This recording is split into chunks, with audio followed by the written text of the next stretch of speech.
Good evening. So great to see everyone here, and welcome to our last presentation in the 2025 William G. Anderson Slavery to Freedom Lecture Series. This is marking the series' 25th anniversary, which I think that's great. That does deserve a round of applause. So I'm Joyce DeYoung. I am the dean here at the Michigan State University College of Osteopathic Medicine.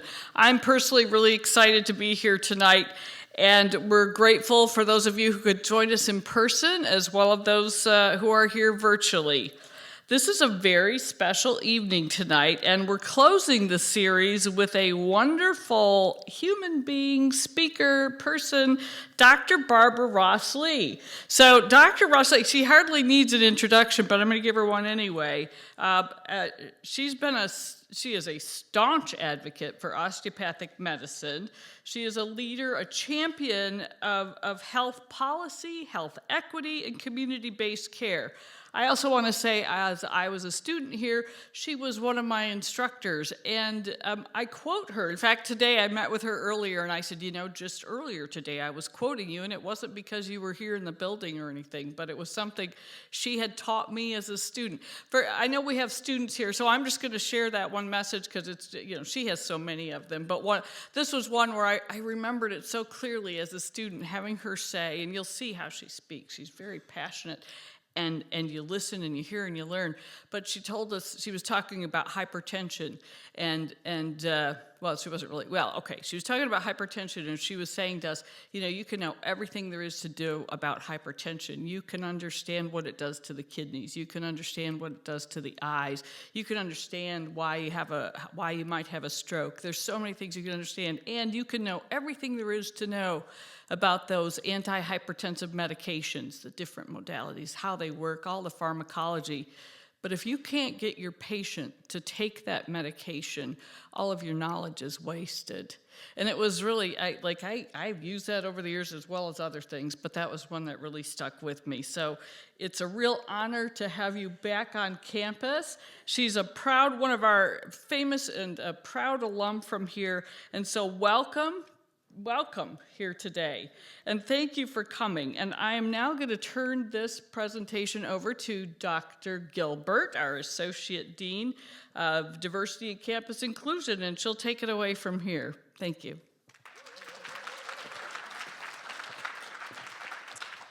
All right, so thank you for that welcome, Dean DeYoung. So this is the last night, right? And I have all the feels about it being the last night. I want to thank each of you for joining us in person, joining us virtually. I've been getting your text messages in the last half hour or so about your excitement for this evening, and I'm excited too. So I would like to invite two folks to the podium in this order. So I'm going to ask OMS Olivia Klaus to join us so that she can read the land acknowledgement, and she'll be followed by our graduate music performance student specializing in classical music, Phoenix Miranda, who will sing Lift Every Voice and Sing.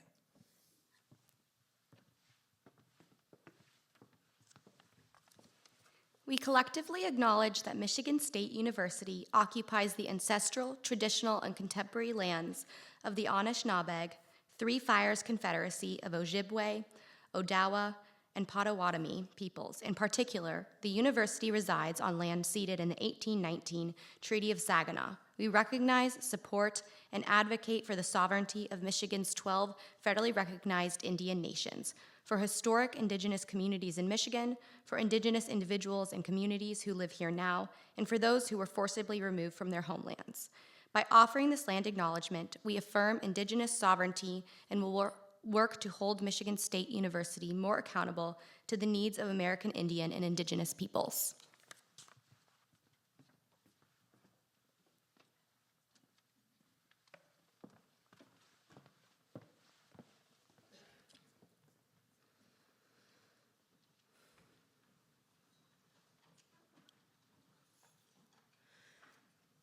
Lift every voice and sing till earth and heaven ring with the harmonies of liberty. Let our rejoicing rise high as the listening skies. Let it resound loud as the rolling sea.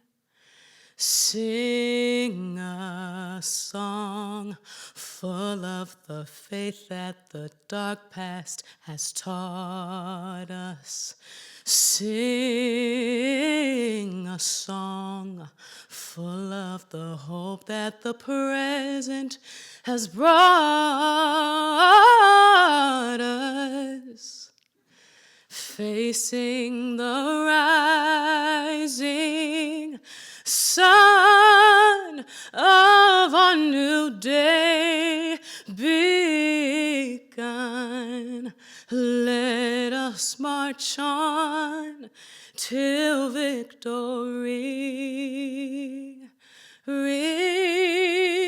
is won.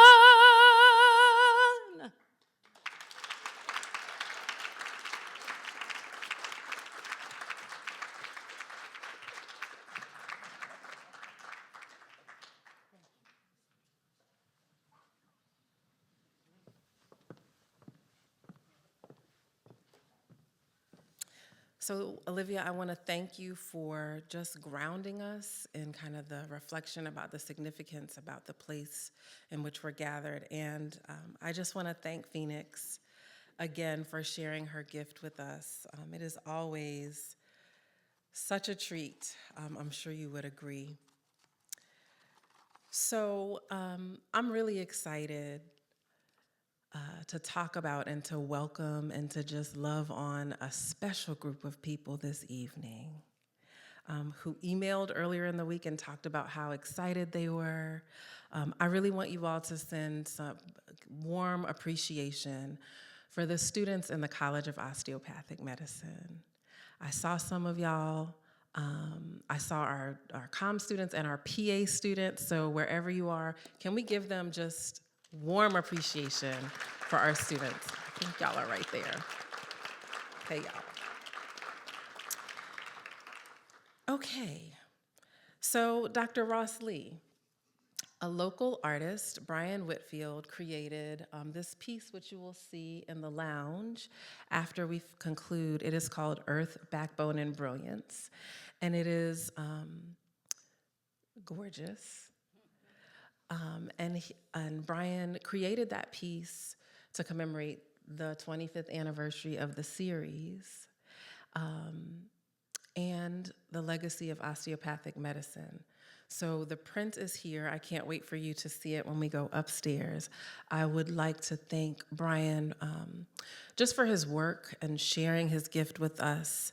The piece is beautiful. Okay. And now I get to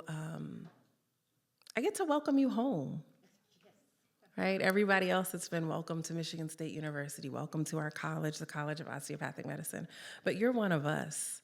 So I'm excited to welcome you as an alumna of this college, the first African-American woman to serve as dean of a U.S. medical school. Dean DeYoung mentioned some of your accomplishments earlier. The times when I've had the opportunity to introduce Dr. Ross Lee, she always says, keep it short. So I'm just going to add to the accomplishments Dean DeYoung mentioned.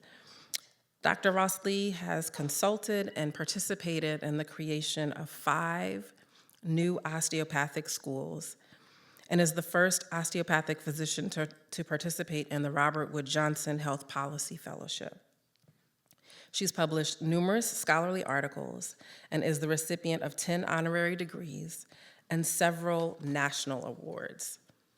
Most recently, the Accreditation Council for Graduate Medical Education Annual Diversity, Equity, and Inclusion Award was renamed the Barbara Ross Lee DO Diversity, Equity, and Inclusion Award to honor Dr. Rossley's contributions to the profession. So before she makes a funny face at me, I'm gonna end and say, let's please welcome Dr. Barbara Rossley.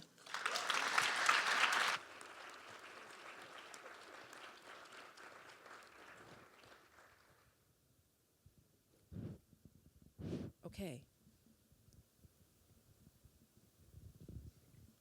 Can you all hear me? Yes. All right. So, Dr. Rossley, you were originally supposed to kick off the series. And then we had a great Michigan snowstorm. But I do believe it is actually kind of divine that you're here to close us out this year, right? I think that's not an accident. And so I'm excited to welcome you home. I like to start always by speaking the names of those who have gone before us, who have been trailblazers, who have made a way for us, and to give folks the opportunity to speak their names, to talk about the ways in which they have poured into you or loved on you. So who are some of the people who've been significant in your life and work? When you've worked as long as I have, that could be a long list. But it's amazing to me that this series, the Bill Anderson, Slavery to Freedom, is because I remember, and he was extremely important in all honesty, when I became a student at Michigan State. I can remember him walking into a room and my hitting the person next to me and saying, "Who is that man?" You know, because he took charge. And so he was really important in my comfort level as being actually the first, only maybe the third black female in the osteopathic profession, okay? And visiting hospitals that had never seen a black female, okay? And in walks Bill Anderson, and I said, I got it made. So, quite frankly, there have been a lot of people who have contributed, quite frankly, to my getting through the process of becoming a physician. But he I remember most because I relate him to osteopathic medicine, and he gave me the inspiration and confidence to say, hey, I can do this, I can make it happen. So you often give a list of rules for success. And I like starting with that question because I think it is rule number 8, that is no one succeeds alone.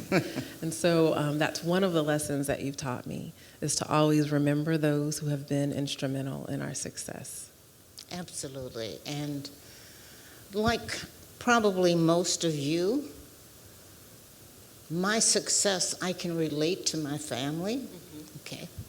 And for those of you who don't know it, I have a little younger sister named Diana Ross. And I have a niece who hates me to talk about hair, by the way, because I comb some hair, Tracy Ellis Ross. So, yeah, but it's always been about family. And it starts actually, we think about history and slavery, and it sounds like a long, long time ago, but my grandfather was my family's first generation after slavery, and he was a minister. My mother was the youngest of 12 children, and she was the one child in the family that was able to get a college education and migrate from the South to the industrial North. And I am now the 3rd generation. I'm the civil rights generation. Okay, Bill Anderson can relate to that. And I'm the generation that had, the civil rights movement, the women's movement, the voting rights movement. That's my generation. That's why I talk so much, folks, in case you wanted to know. My children are the 4th generation. And I am just amazed at some of the opportunities that they could move into that I almost had to create, They are the generation of the minority professionals, of the black professionals. They're the generation of Obama, President Obama, okay? And so now as I look at the students out here, okay, it's your turn. What you gonna do? Get with it. It's your turn. So, yeah, my family was extremely instrumental in that. And then what gave me confidence and were there when I needed some support the worst were strangers. I call it the small kindnesses that strangers give to you, and my community. I can remember working full-time, going to school full-time, and having my community say, help the schoolgirl, let her go home, you know?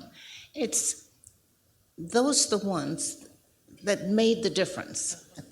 They made the difference. They gave me the, hey, I can do this. If they think I can do this, I can do this.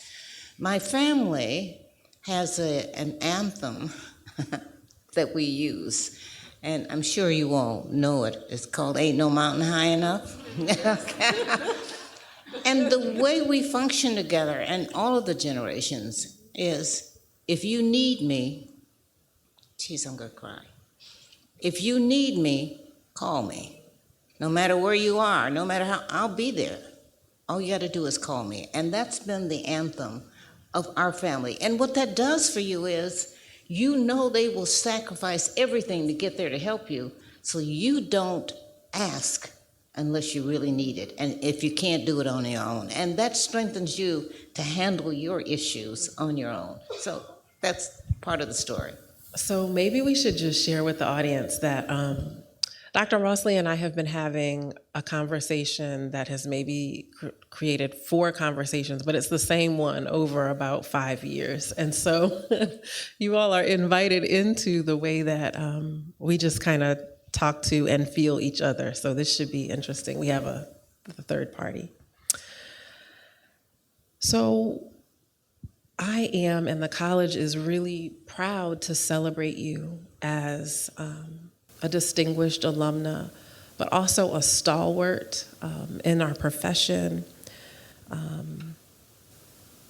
one of the best representatives we could ask for the college, and also one of Michigan's very own. We really pride ourselves in the college that we're preparing future physicians that practice here, right?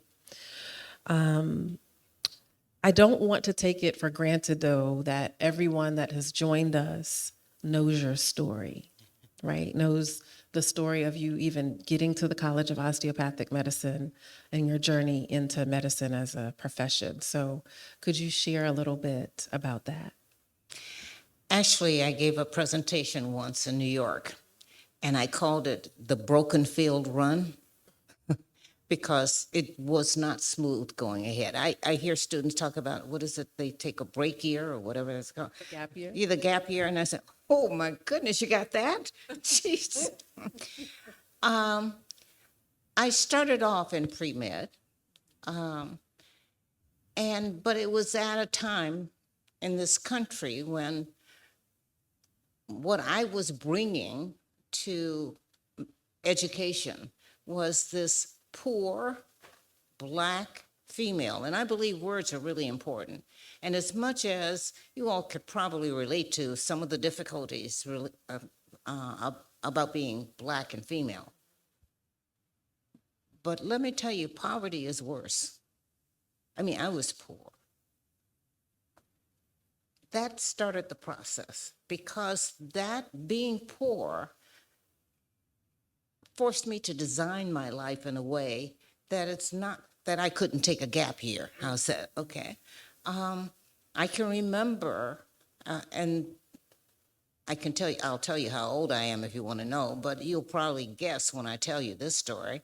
I can remember making a minimum wage, which was, or the going salary of $1 an hour, okay? And I was going to school full time. So I worked 20 hours a week to pay for $10 went to tuition, $5 for books, and $5 to get back and forth to school. Being poor really makes you design your life, okay? And it makes you not squander the opportunities that are in front of you, and to look for opportunities and take advantage of them when they're there. So I was poor, Black, and female, so it wasn't surprising that when I applied to medical school and that I didn't get in. So I went on and received a bachelor's degree in biology and chemistry. And I don't know about you all, but there aren't a whole lot of jobs for people with a bachelor's degree in biology and chemistry. So I interviewed for a job with Park Davis. And you want to know what the job was? The job was to weigh the white rats that they used for experimenting. So, and the reason the job was vacant was because the lady who had the job before me had developed a sensitivity in her fingers to lifting the rats up by their tails. This was my job after maneuvering through undergraduate education to get this bachelor's degree. But then I happened to get this job at an osteopathic hospital that was starting to expand its laboratory facilities to be more state-of-the-art. And the owner of that hospital said, hey, give the girl a chance. Okay. So I became a med tech before that profession even existed. And I worked in that laboratory for about 5 years. And when they talk about glass ceiling, that was a glass ceiling. I learned how to do everything in the laboratory, and there was nothing else to do and nowhere else to go. Because I wasn't a doctor, I couldn't start taking care of patients. So I had this opportunity to attend the National Teacher Corps and earn a master's degree in education by teaching in a minority community, a poor minority community. The funny part was it happened to be the Brewster Douglass Projects, which is where I had lived as a child. And so therefore, I was able to teach those kids. Once I received that degree, lo and behold, this new osteopathic school was opening up. And now you all need to know that the job I had as a medical technician was in an osteopathic hospital. And that's how I became acquainted with the profession. So the owner of the hospital got in touch with Mike Megan, the founding dean, and said, hey, I want to recommend this young lady to do this. I had no idea. At that point, I'd been out of school for, almost 8 years. I had a master's degree. I'd worked at, as a lab tech. So I said, well, what the heck? I'll give it a shot. I'll apply. And guess what, folks? I was admitted. And that's how my career started. Once I completed training and opened a practice in the city of Detroit, I became a clinical professor. And so I had all kinds of students who would come and visit my office for their preceptorship training before clerkships at that time. And as I interacted with them, it just dawned on me there are a whole bunch of things that they could learn about the art of practice, And then the department chair for the Department of Family Medicine here at Michigan State's College of Osteopathic Medicine opened up. And the students recommended me for the position. Well, I said, I could teach and practice medicine. This is good stuff. So I can remember the interview when I met with the dean, Mike Megan. And I said, can I do this job? He said, have you ever had a faculty position in a college? I said, no. He said, no, you can't do this job. But the students stood firm, okay? And that's when I first met Luanna Simon. Luanna Simon, who was the provost and president here, she was provost at the time, said, you can't hire anybody until she turns that position down. So people who, strangers, I'd never met this lady, who do little acts of kindness that really have pivotal impact on your whole life and your career. So that's how I started at Michigan State as the department chair for the Department of Family Medicine.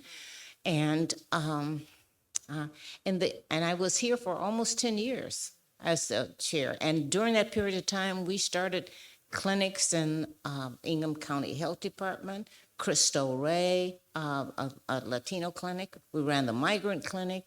We did corrections medicine. We were the department of the Lansing and East Lansing community, you know? And I'm really very proud of that, okay? It was at the end, about 10 years, that I applied for the Robert Wood Johnson Foundation, and there was another act of kindness. This man said, why won't we select an osteopathic physician? Had nothing to do with being minority or female. They wanted an osteopathic physician. They never had one. So that's how I got that position. So does it give you, I could go on. It's been over 50 years. You want to hear the whole story?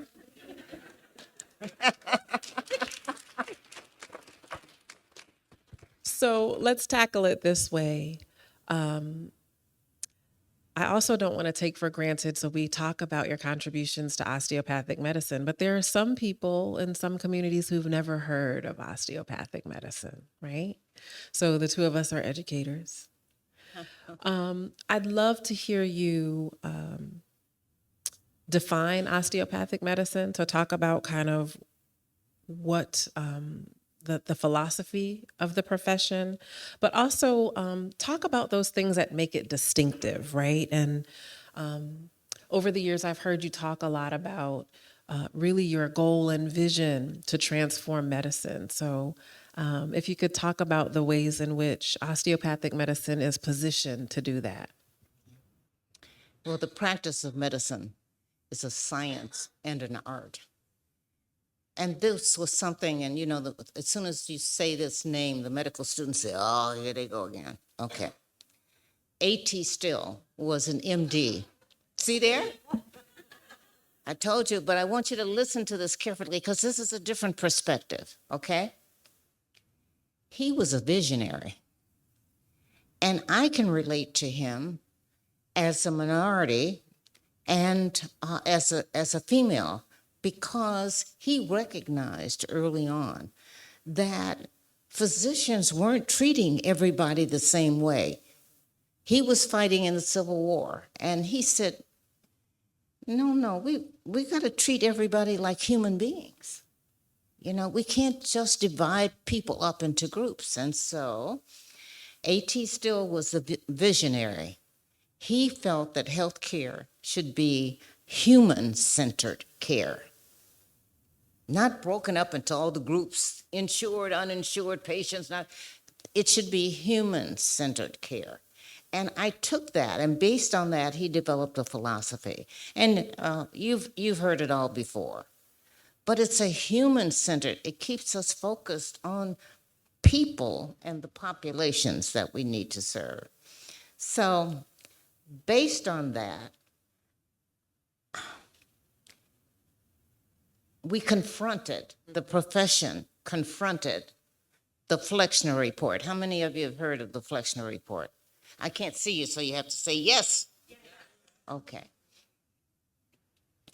Now, Flexner was interesting, and I often say that the evolution of osteopathic medicine and the transformation, like from slavery to freedom, are very similar, because Flexner said that, number one, women were temperamentally incapable of being physicians. Number two, that minorities did not have the intellectual capacity to be physicians.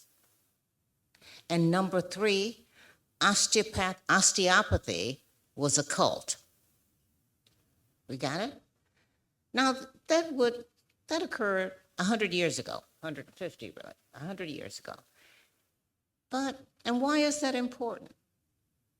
Because we forget history. Because And that history still exists because Flexner's report structured medical education and, in fact, medical practice as it's practiced today. So we brought all those cultural biases right along with us. What question was- How osteopathic medicine. So we know the pieces. Mind, body, spirit, and that's important.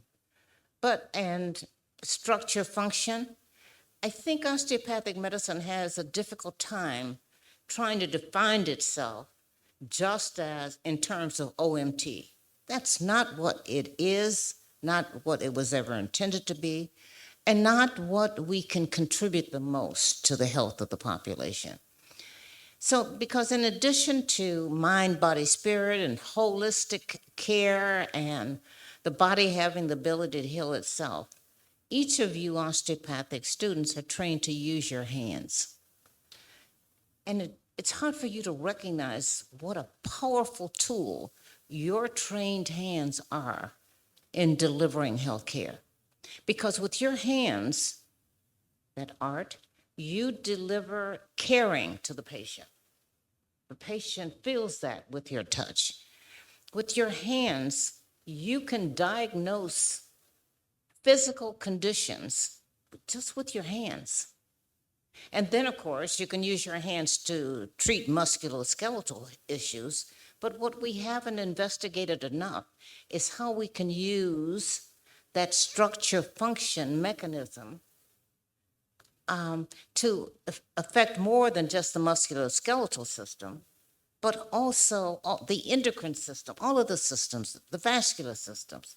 And we heard something yesterday that how we can use manual medicine in GI problems. We have not done enough research on that in the profession, but we're getting there. So, okay, so that's how I see osteopathic medicine as being the art of delivering health care to the entire population, that it's human-centered, and that we are trained as osteopathic physicians to use our hands in very valuable ways as we interact with patients.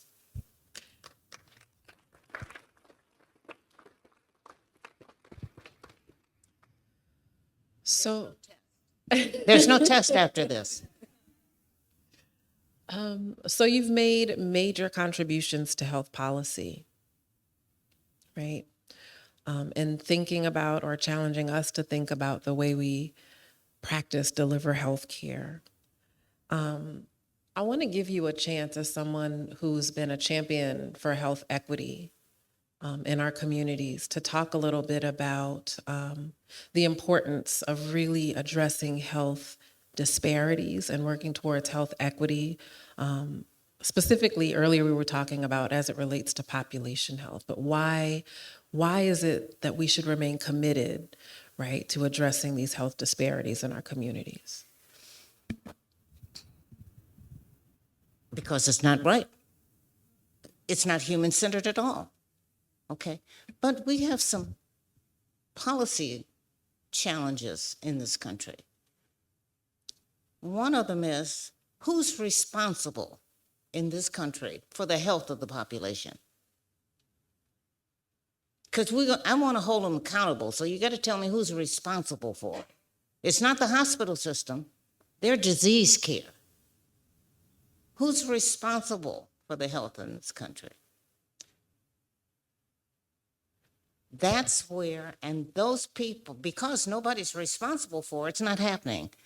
We have, to get back to the equity issue, the population in this country is the poorest of any country in the world, any industrialized country in the world. Can you believe that?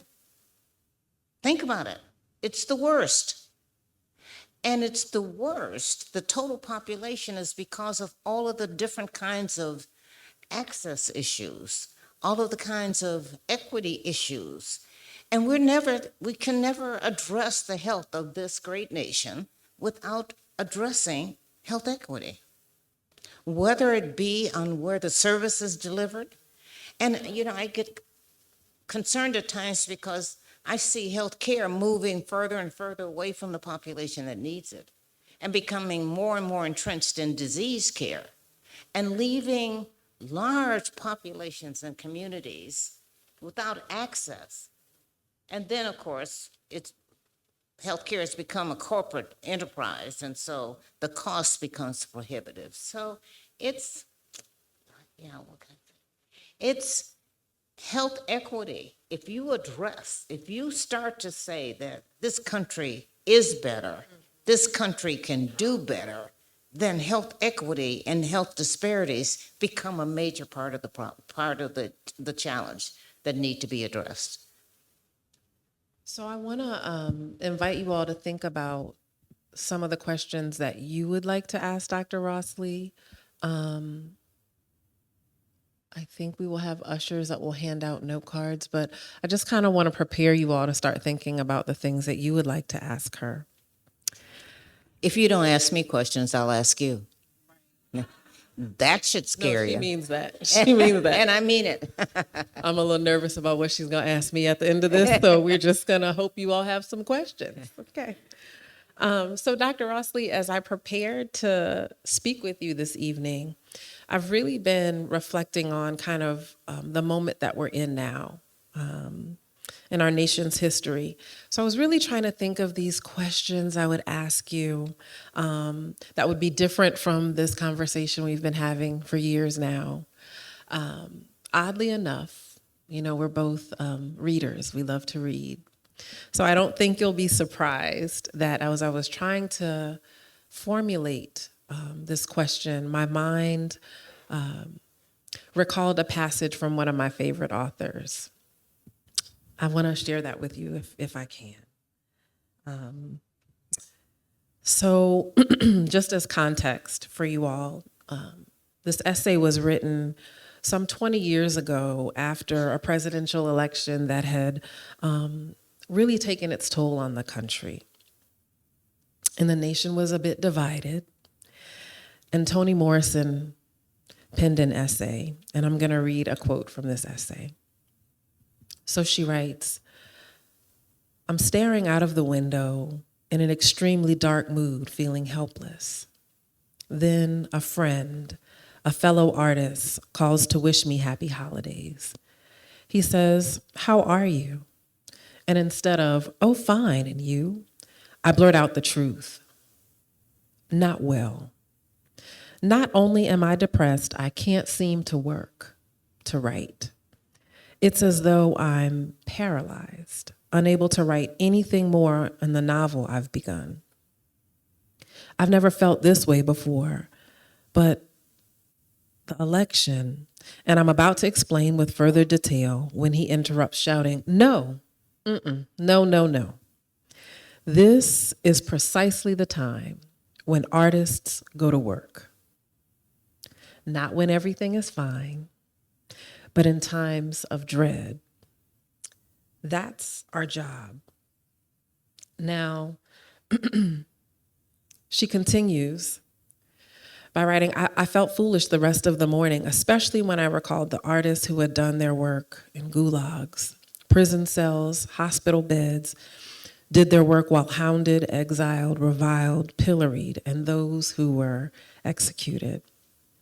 This is precisely the time when artists go to work. There's no time for despair. That's my favorite part. No place for self-pity. No need for silence. No room for fear. We speak, we write, we do language. That is how civilizations heal. So that's an excerpt about the role of art from Toni Morrison's essay, No Place for Pity, No Room for Fear. And it was included in the 150th anniversary issue of The Nation. My question for you, so you've been a leader in the profession of healing. So what is the role of osteopathic medicine today, especially amidst attacks on the work that targets health disparities, right? Equitable access to care, the building of pathways, especially for those who have historically excluded from the profession.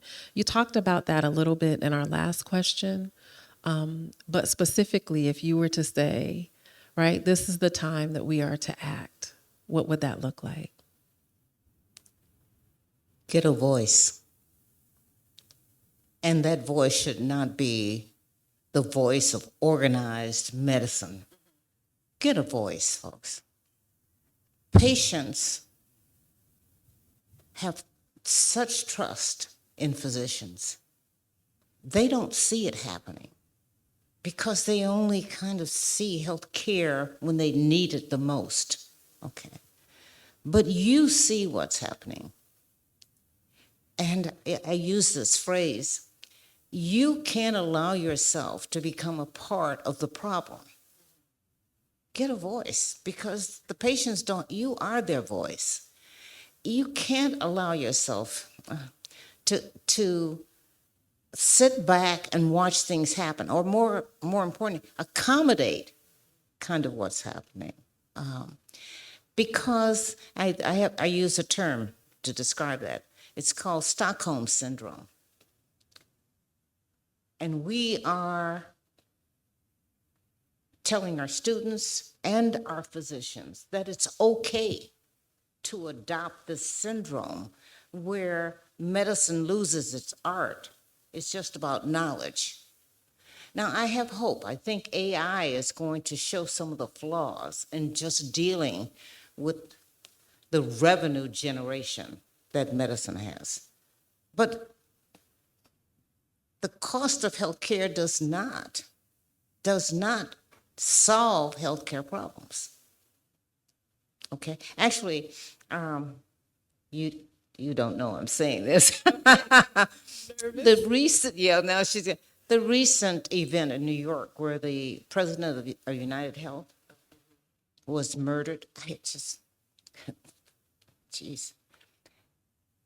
As bad as that was for me as a physician, to hear the media report, to hear medical organizations report that part of the motivation was because the insurance company did not approve care that the patient needed.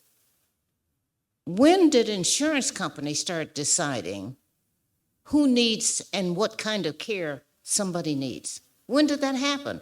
And when did it become so common that you can talk about it as though it's okay?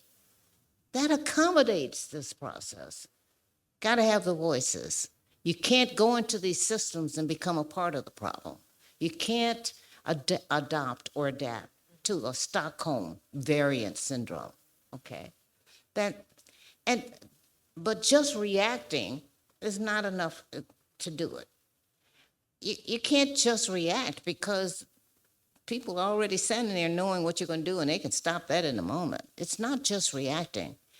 It's being smart. And we can do this with a voice that's smart. Okay? The patients need you. Once physicians lose the trust of patients, the professions are just, they're dead. And healthcare is really in the toilet.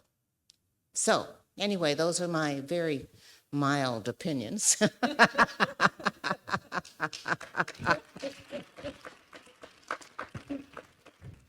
And no insurance company is ever going to tell me what I need to have done over the recommendation of the physician.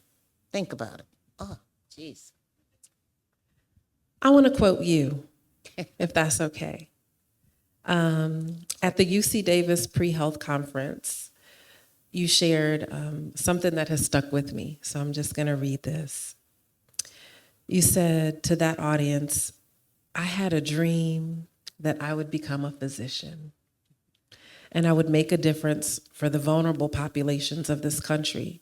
I had no access to educational scholarships or loans, so I worked my way through college and medical school. I've worked at the US Post Office. I worked as a dance instructor. I don't think you told me that last time. I worked as a receptionist, as a typist, a medical lab technician, as a middle school teacher, as a biochemist, as a microbiologist. After medical school, I even served as a member of the U.S. Navy Medical Corps, achieving the rank of captain. During this 25th anniversary of slavery to freedom, we've really been reflecting on legacy. And I have to tell you, it is no accident that you were selected to come this year in particular. Don't make me tear up. I really want to honor your legacy in this college, in osteopathic medicine, and in national health policy.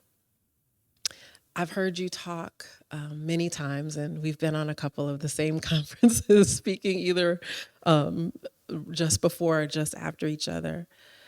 I've heard you credit much of your work to your ability to dream, even the impossible dreams. And as I've listened to you talk, and I hear you and process what you're saying, there are times when it may have seemed that your dream was impossible, but here you are, right? So I'm collecting myself, y'all. I don't know if you could tell, because I have a secret to tell you all tonight. Are you ready? Oh, now wait a minute. What? I think this is because I didn't start off with dancing that they're pouting. So I'm gonna ask again, are y'all ready for me to share a big secret? Okay. I'm gonna need y'all to be ready to really clap real loud, okay? So, the College of Osteopathic Medicine is proud to announce the Barbara Ross Lee Endowed Scholarship.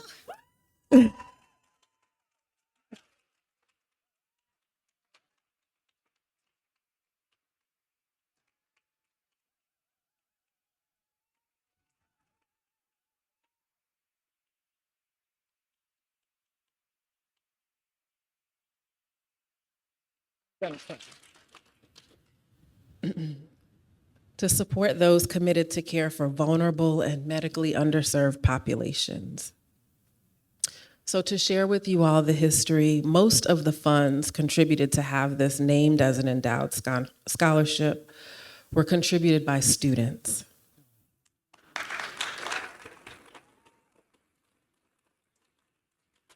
I'm trying not to cry. The class of 2020 donated the surplus of their fees to start this scholarship. And so I want to say to you that we honor you for this part of your impact and legacy. I know that this scholarship will help others live their dreams. And you know, who knew if this dream was going to come true? I think it's too much. I'm trying to take it all in. Just to dare to aspire was a big achievement, you know? And as those small acts of kindness, people kept saying, you can do it.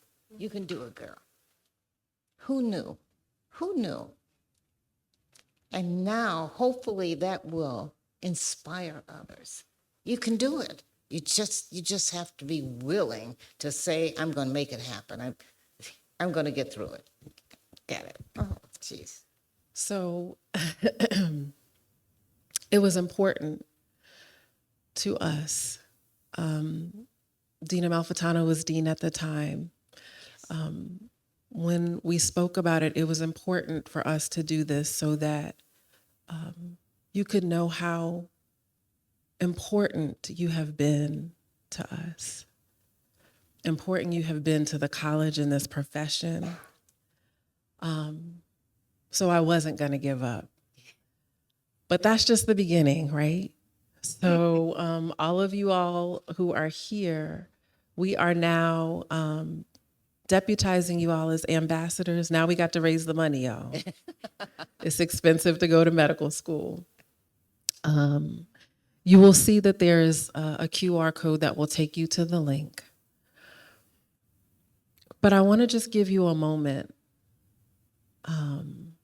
I wanted you to be able to see this while you were living. So I want to give you a moment to just respond to that.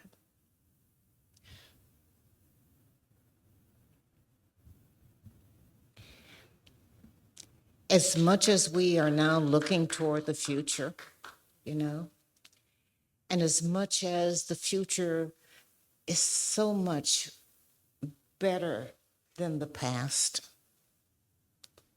it doesn't mean that there still isn't a lot of work to be done. And what this communicates to me is that continuum. There's work for you all to do, which is, and if this helps, I think it's the most wonderful thing. And you know, the part that's the most touching to me is every step of my career, you know who stepped up to make it happen for me? The students. And here, the students did this. The students got me my first dean job. The students got me my first department chair job. The students, you all have much more power than you think you do.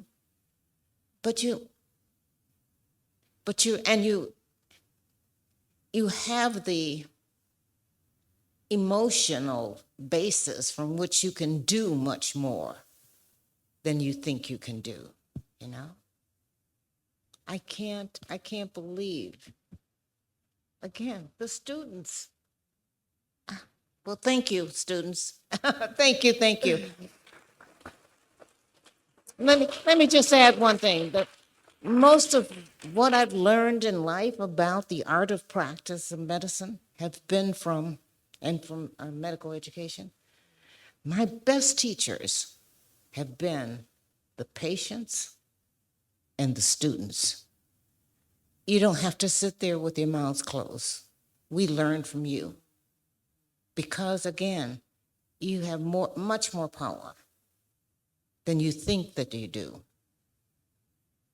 But you have to be smart as to how you use it.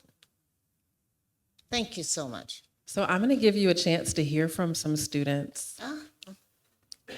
One of the things that I really enjoyed a couple weeks ago was inviting one of our students to come.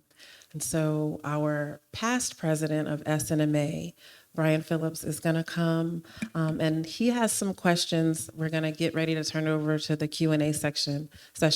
I will admit to you that you would be very disappointed in me, because every time Brian has been here, I talk about the fact that he's a past SNMA president, but I have not shared what the Student National Medical Association is or its history. So perhaps you and Brian can talk about why SNMA is so significant, and then he can ask you his own questions. Right, there you are. Yeah.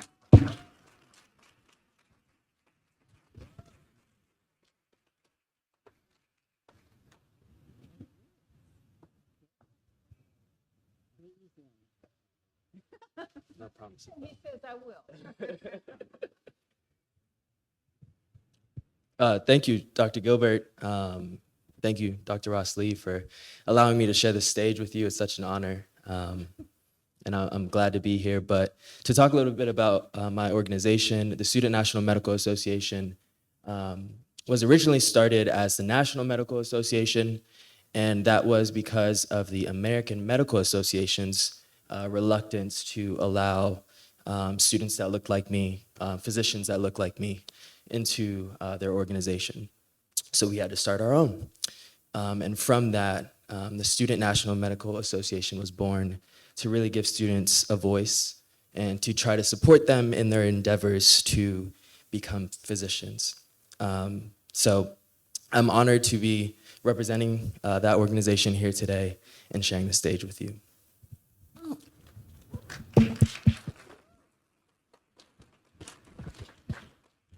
What I most appreciated about the SNMA early on in my first experience with them was it filled a gap that I had as a medical student because I was alone.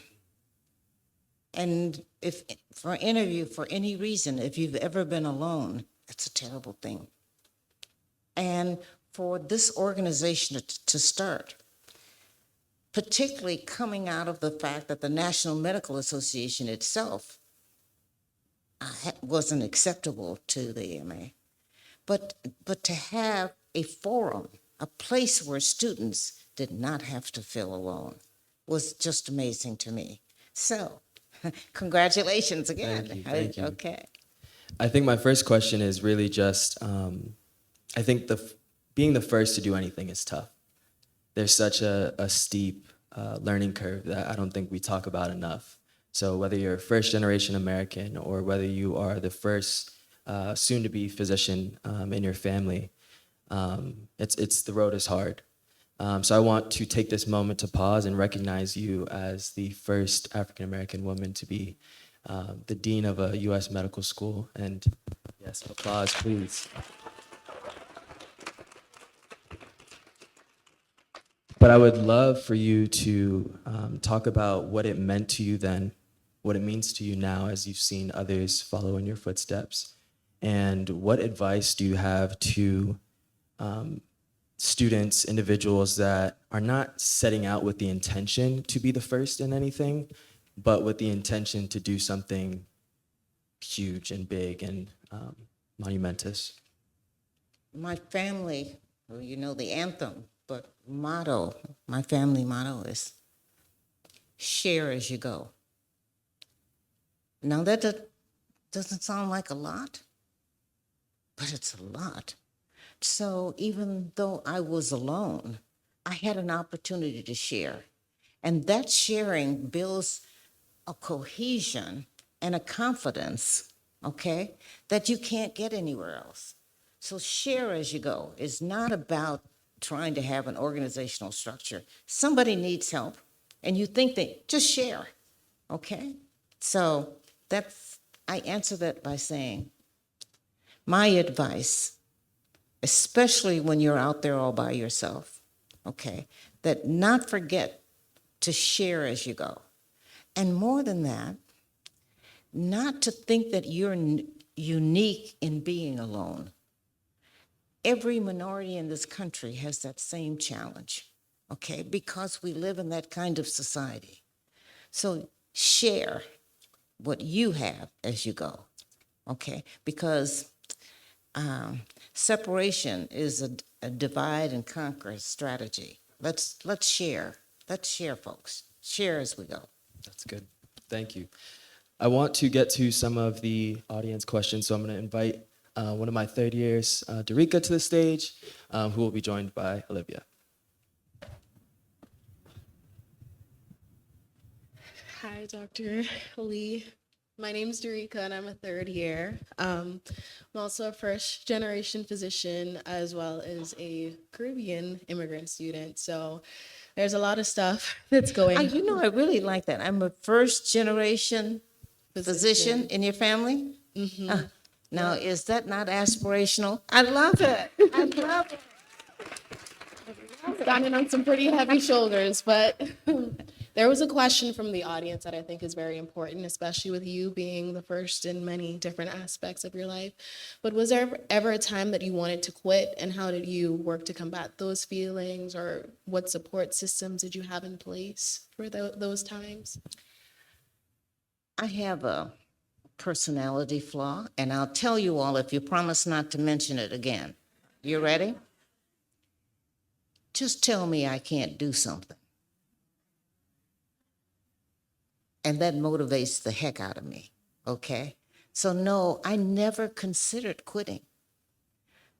I just had to figure out how to make it happen, okay? It's funny, I had 2 babies when I started medical school.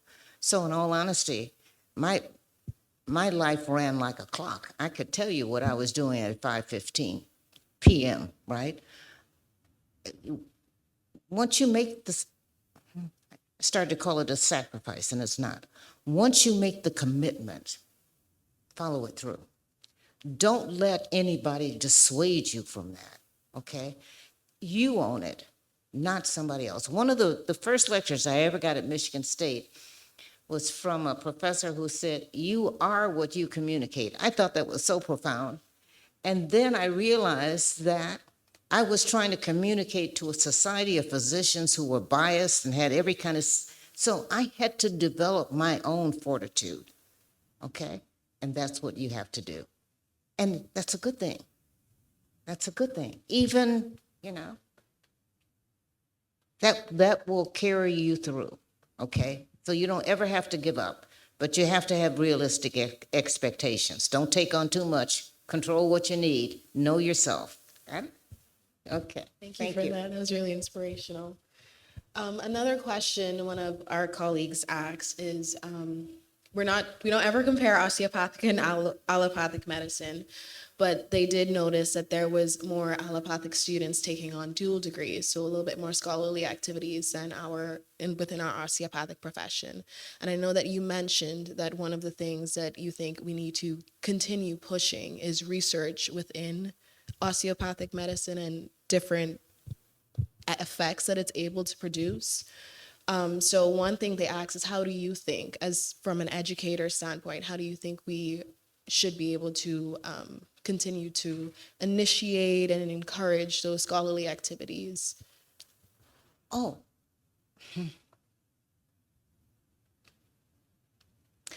There has to be an organizational structure that would allow you to not only engage in learning the skills that you need to learn, make those skills compatible with the medicine that you're practicing, okay? So it's not like you're in a different world. So it's an extension, kind of. And there's no reason why any of you, especially in today's environment where you can take classes virtually, it's not a time factor, you can control the time to do it. I think it's important. I have a long CV, and that's because every opportunity that came my way to be educated for something, I took it. I have a license in nuclear medicine, You didn't know that, did you? Okay. Every opportunity I took, because something that the students I taught in the 7th grade taught me was everything you learn, you will use. Everything. Everything you learn, you will use. It's not wasted. Okay. And so take advantage of all of it. That helps you to be able, that gets you to a place where you can see the world and see the questions that are important to the populations in the world. Does that make sense? Okay. So now I will tell you that part of the reason in osteopathic medicine, we've been slow, quite frankly, to develop the research comparable in quantity and to allopathic medicine. It's because of the biases against the profession. That's number one, and because the profession worked, and I think the profession, if you look at its history, is amazing. The profession was spending all of its time and effort on surviving and building what we have today. Okay, now it's time, let's knock down that research door, okay? We built osteopathic medicine built their own hospitals because they couldn't practice in empty hospitals. And there's a parallel to former slaves in the same way, had to build their own, have not been as successful, which is why we've got to open our arms and embrace diversity. We've got to, because they didn't have the chance. Osteopathic medicine was able to make it through, okay? And what I think I contributed to the profession was that I established, after I spent time with Robert Wood Johnson, I established a health policy fellowship program for the profession because we were invisible in the policy circles. And that fellowship program was amazing, amazing. That became the bench for the growth in the profession. Now we've grown, we can add research to our portfolio. And we can add it with a different perspective, with that osteopathic perspective about the art and the empathy and the caring for the populations that we serve. Okay? Yeah. That's the short answer. You want the long answer? I don't think we have enough time. We can talk about this all day because I have very interested in osteopathic medicine and OMT, and I have tried myself to engage in some scholarly activities. And it's like the bar is like at a different level for us. Like it's different to kind of, I don't want to say put it in the box, but make the qualifications with OMT and what is considered like quality research in the field. So the biases are definitely there, and it's definitely hard to break it down. But one thing that you mentioned that I think is really important is you had a lot of support along your route within education that built you up, and you in turn also build these different organizations that are able to support students and kind of help bridge these gaps. What advice do you have for students for finding their community and reaching out and finding the support that they need?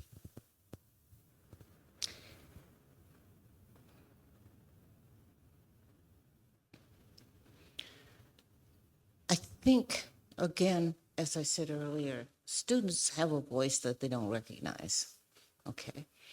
And I think it's really easy to reach out and get the support that you need to make the changes that will allow you to benefit educationally and through research.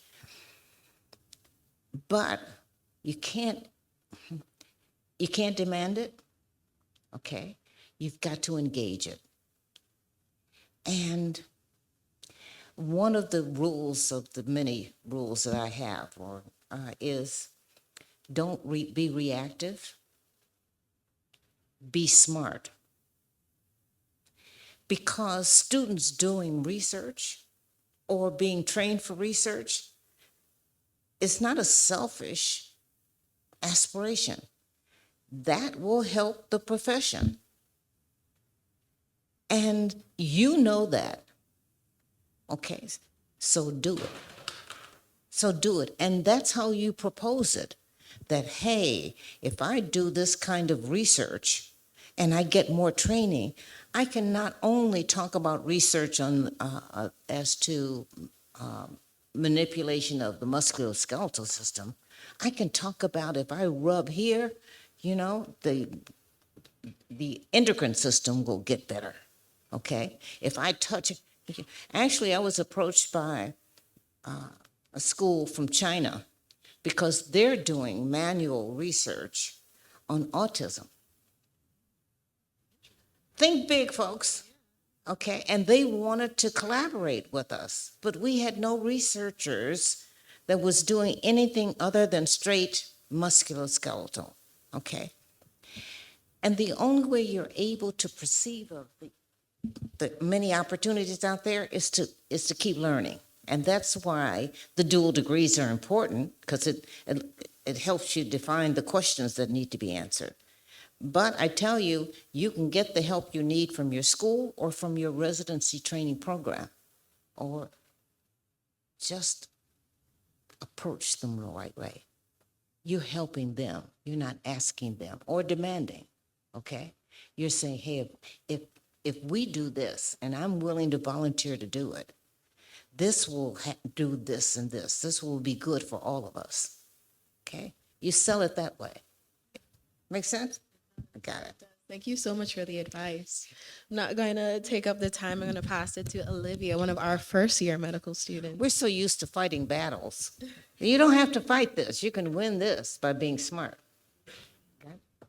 All right, our next round of questions, there were a few questions about your experience going back to the community you grew up and teaching there, and what it sounds like that kind of opportunity kind of fell on you, and what you learned from that opportunity, how you implemented that in your practice later on, and then how, as you moved on and life just took you away to different places, how you embraced those new communities and how you balanced getting to know all those new communities and learning from each one of those individual communities.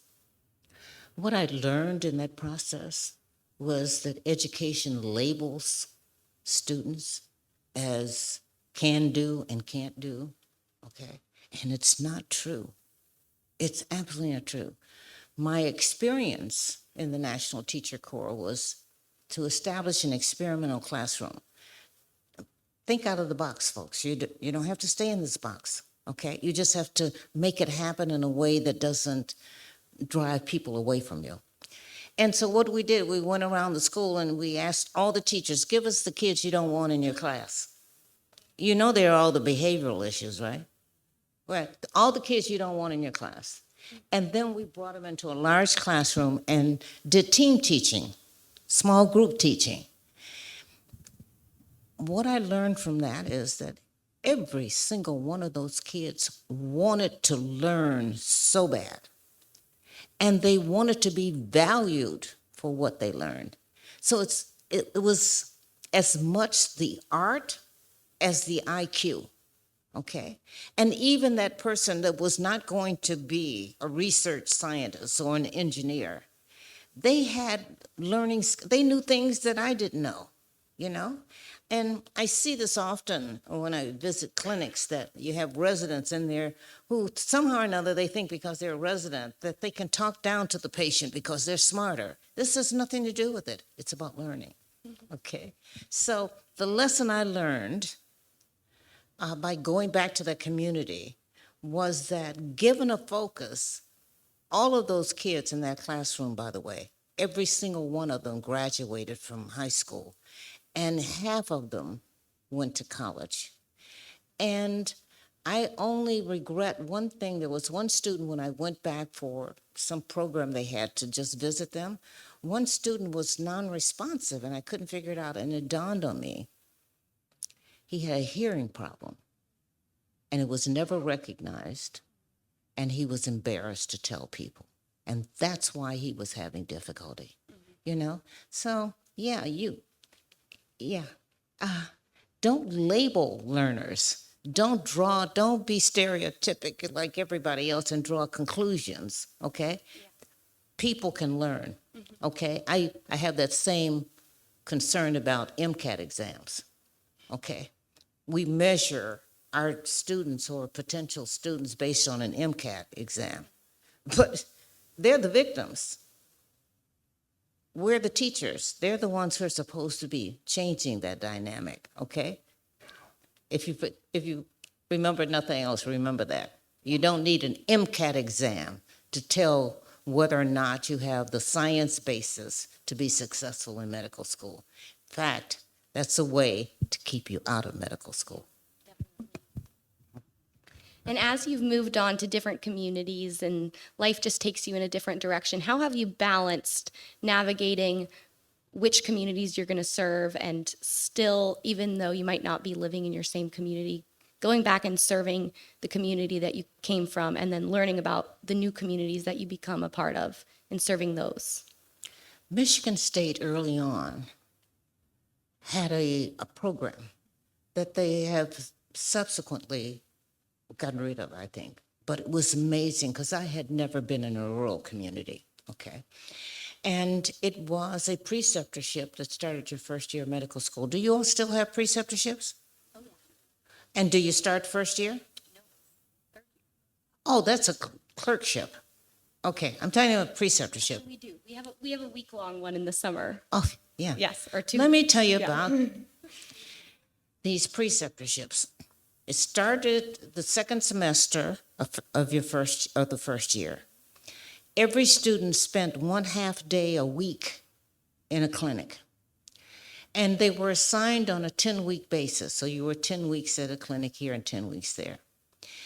The rotation was you had to spend 10 weeks in a rural clinic. You had to spend 10 weeks in an urban clinic. You had to spend 10 weeks in a suburban clinic. And then you had an elective that you could spend elsewhere, okay? And what that did was it taught those of us who'd only been in urban areas something about rural. And it taught people from rural communities something. It exposed us to it in a way that we no longer do. Now we go focused on whether it's internal medicine or cardiology. We don't do it in terms of the description of the community. And I would love to see Michigan State get back to that. Actually, working with the school right now to implement that process, because that's the way you acculturate students to understand the community. And without that understanding, it's just a matter of, following the rules and whatever the electronic record tells you you have to do. Okay, got it. That idea. Okay, absolutely. And you can, although we only had three rotation sites, but you can do it for the indigenous community. You can do it for the Latino community, so that you have 6 rotations, and you have to spend 10 weeks, 1 day a week in those communities. Isn't that a wonderful thing? I'd love to be able to do that now. Me too. Got it. Well, I don't think we have any other questions from the audience. I don't know if we've reached our time and if now you get to ask us questions like they were worried about. Well, but I can't see you. Can you turn the? Oh, we're done, huh? I know you all are glad. So there are a couple things. So I want to, first of all, say I'm happy that you answered the question that the last question that you just took, because Olivia is interested in doing work with our Native American and Indigenous population. So you didn't know that, but you were speaking directly to the work that she wants to do. And one thing that will contribute to research, our DO PhD program, where's Dean DeYoung? I'm just going to go ahead and mention that our DO PhD program is fully funded. So if you are accepted to our DO PhD program, you will have funding for your time here. So that's one thing that would speak to that.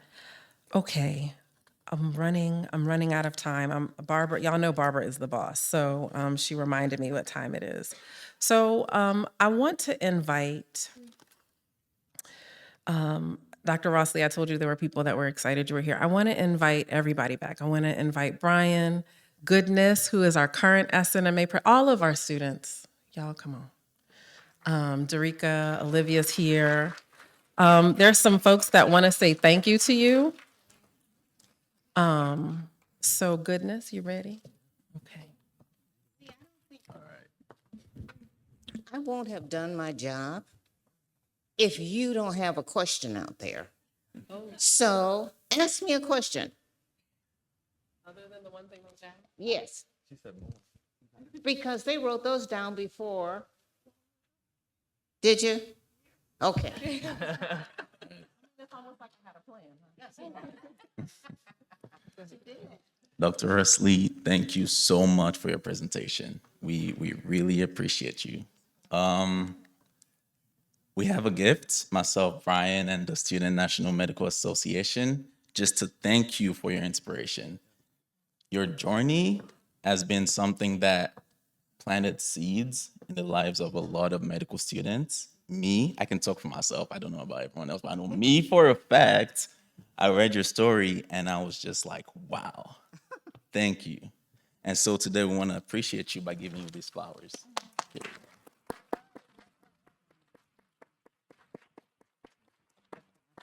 Can we get a picture? You know what? Can you stand up here? Okay. Brian said he got it. Yeah, I need to document this.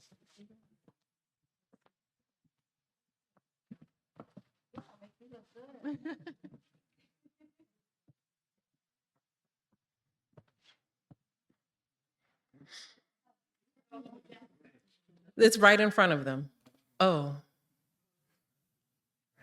Just kidding. Did y'all wanted other pictures? That's what you were saying, Kim?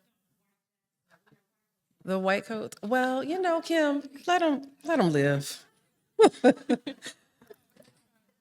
I would like to invite Anna Cool, if you are here, and Representative Julie Brixey. I see you, Anna. There's some other people that have some appreciation for you, Dr. Rossley.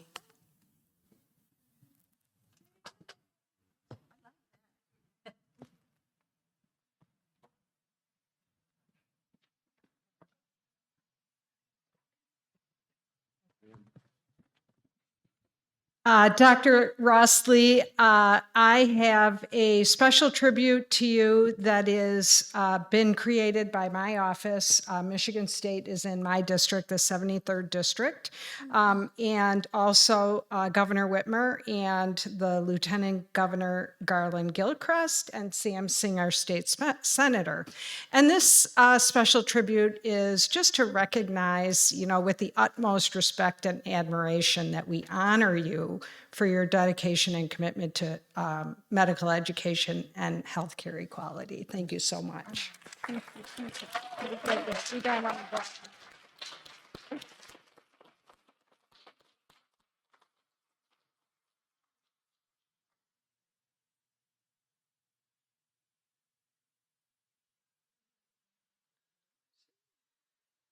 adding to your collection.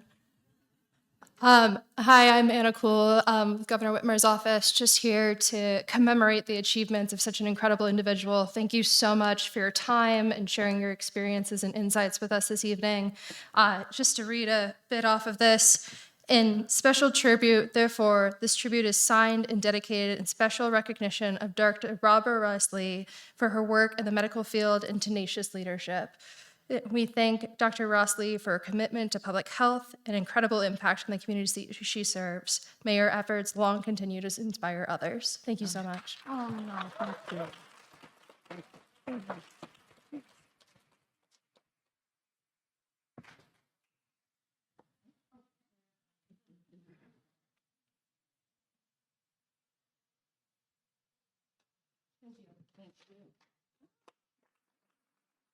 Yes. Oh, right. And I have a gift. I forgot. Sometimes I forget that it's actually me. So we wanted to make sure that you had a print of the artwork from this series. And so this is your gift for being on the series.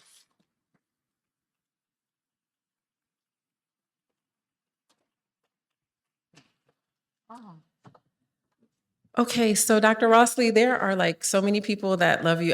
It's hard, I can't see you all, but people that you've taught, your colleagues, I saw Dr. Henderson, Dr. Madison, and Dr. Deborah here from the DMC campus. Thank y'all for making the trek. Dr. Harding is here. All of y'all that were in Dr. Rossley's class or you worked with her, y'all just wave because I can't really see you, but pardon me? If Dr. Rossley taught you, you should stand up.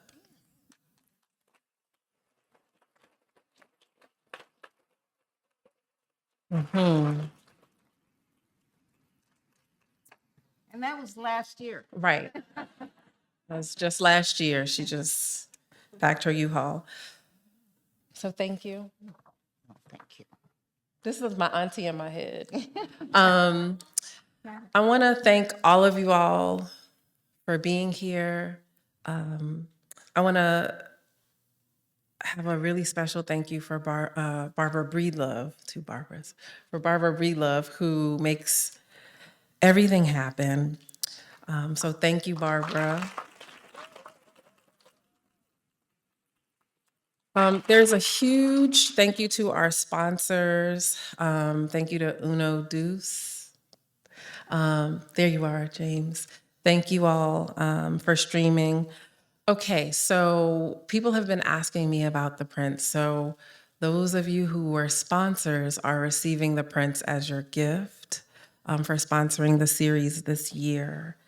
There are a couple of things. So Dr. Rossley, there are people that I talk to who have been in your classes or worked with you and they're like, you know what? I remember 15 years ago, she taught me X, Y, or Z. And so now I'm gonna be like those people, become them. So one of the things that you modeled for me, I had been here, I think, maybe a year, maybe two, and we were speaking at the same conference. And I think I spoke first, and you were speaking next. That's exactly what happened. And I remember you were getting all the sound wired up. And we were supposed to go to a break. I shared this story with somebody this weekend. We were supposed to go to a break, and instead you acted as if you had a question for me. And I'm thinking, oh, sweet Jesus. And instead, you just came on the microphone, and I'll never forget this. You said, I've been watching you. I've been watching you work, and I want you to know that I'm proud of you. And that meant everything at a really, really difficult time. And so I want to take this moment to do exactly what you modeled for me. So our students who are here, some of you who are not, Jordan, who just matched on Friday, congratulations. Tanima, who is in the photograph, to all of you all, I've been watching you. And I've been watching you work and study and grind. Some of y'all I see in the mornings when y'all come in the door. I saw some of y'all at the elevator after the GU exam. Y'all survived, yes. I've been watching you, and I'm really proud of you. Don't give up. We're really proud of you. So that's something that you taught me, and I'm hoping that that is something that I pass on to you all. With that, I want to thank you all for being here. We're going to invite you to walk this way up to the Chrisman Lounge, outside of the Chrisman Lounge, so that you can shake hands with Dr. Ross Lee. If you're not here, we're going to sign off. We will see you next year. There will be some emails and some communication between now and then. Thank you so much, and have a great rest of your evening.